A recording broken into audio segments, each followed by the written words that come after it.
曹罪人外孫女張老師連載系列第5集，理科墊底生成為國家2級心理諮詢師上集，廣東話補充版。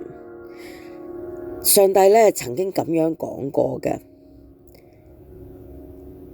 你們如今要知道，唯有我是神，在我以外並無別神。我使人死，我使人活，我損傷，我也醫治，並無人能從我手中救出來。申命記32章39節。喺我人生呢，小學同埋中學階段呢，而家睇返轉頭呢，呢句聖經係好好嘅驗證啊！首先，我嚟香港嘅時候，我係由北京農村嚟到，我唔識字，完全唔識聽，簡單嘅都唔識聽嘅，我受盡好多嘅欺負苦待，咁我諗係人性自我，雖然咁細年紀，有個自我保護機制，就係我冇理由不斷俾人傷害，咁我會先下手為強，比較冷淡啲啦，或者比較嚴肅啲去對待人，同埋我都會抽人哋嘅缺點嚟反攻翻人哋，所以形成呢，雖然我小學嘅時候係讀全區最出名嘅名校，我好辛苦地唔識字唔識英文，我識用普通話去講中文，但係完全係唔識用廣東話去發音嘅。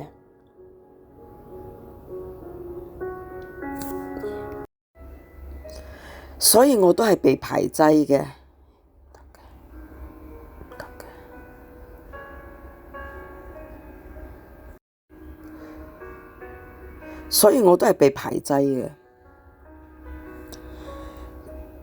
咁後尾就因為小四嘅時候，我自己同爸爸講，主動係調班啦，調返去上午班，本來我係下午班。一方面唔開心，二方面我覺得上晝返學係會精神啲啦。咁就我其實返到去上午班，我嗰時仍然係即係，雖然我成績係喺名校裏邊，喺嗰班裏邊，我已經係中上成績考10幾嘅。我就算插咗班，我仍然考10幾，即係15名之內到啦。咁但係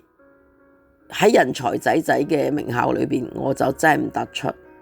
我當時只係中文啦，同埋畫畫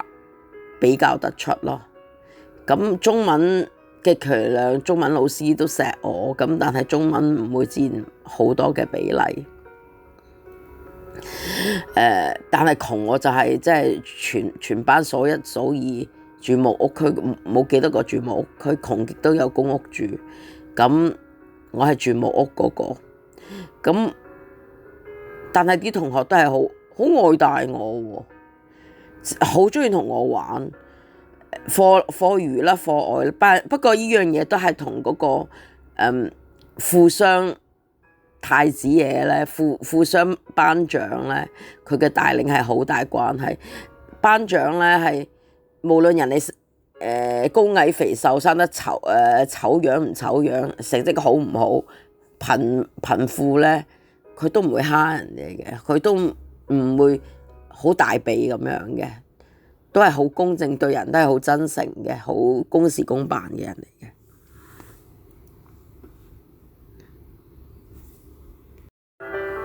同埋嗰個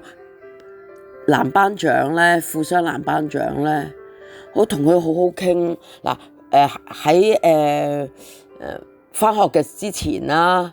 咁因為佢係最矮，我係最高嘅，咁大家就排隊即係上堂上課室之前又傾餐夢啦。咁每日都傾餐夢，跟住放咗學啊，有時星期六星期日咧去搞啲課外活動，我哋又傾餐夢啊，又玩餐夢啊，咁樣都係佢帶領嘅。咁同啲同學即係喺學校又見啦，課外又見啦，即係日見夜見啦。同埋佢哋又好中意我喎，旅行又見啦。我自己睇翻啲相咧，係嗰陣時開始，我真係有笑容。之前我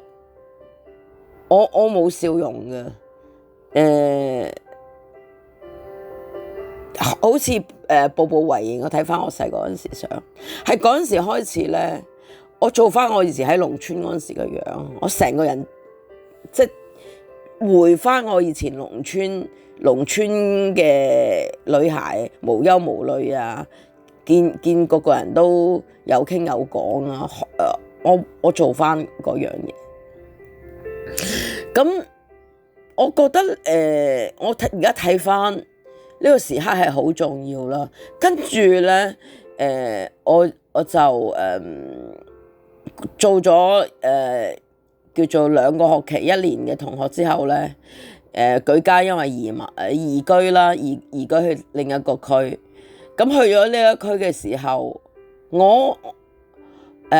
有更多機會去發揮我係曹聚仁外孫女嗰個文人雅士嘅氣質，琴棋書畫，我都係幫我自己嘅學校，幫成喺出區啦，甚至出全港咧，我都爭取到好好成績嘅。無論演講、書法、徵文，我全部都係好突出。咁我嘅突出情況係，我後尾我畢咗業10幾20年，我啲老師都記得我嘅。但係我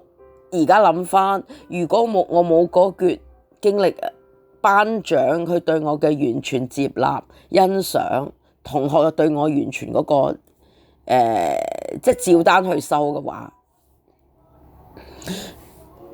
唔會有今日完全自信嘅我咯。而家係問題就係我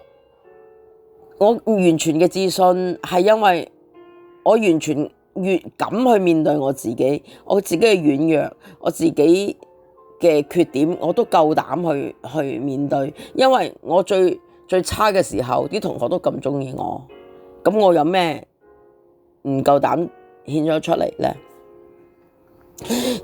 而嗰陣時係小4，跟住咧，我點解我話嗰個我就算之後我成績好好，但係如果冇呢個階段，我仍然都唔係一個真正自信嘅人。我一樣，我會好似啲有錢仔啊，或者有啲人成績好好，但係佢都未必覺得係人係完全接納自己。但係因為我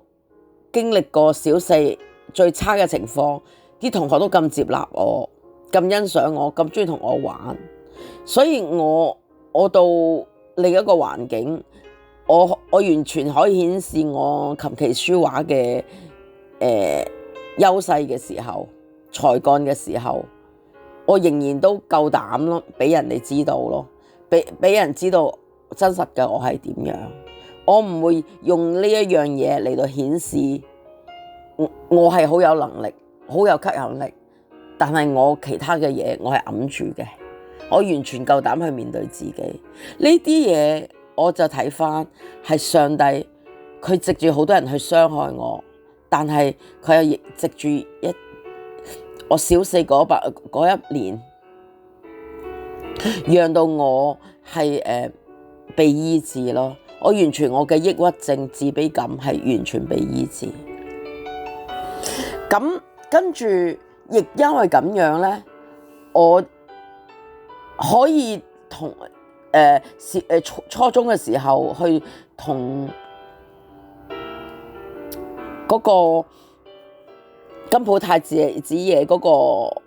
友情嘅建立咧，係我可以唔驚唔自卑，我成個我係點我就呈現俾佢，我又唔會喺佢面前做作嘅。咁呢樣嘢咧係所以造成佢願意保我個自尊，我嘅人格魅力折服咗佢，佢為咗保我自尊嚟到當眾俾我當住40幾人面前，我去冚佢一巴。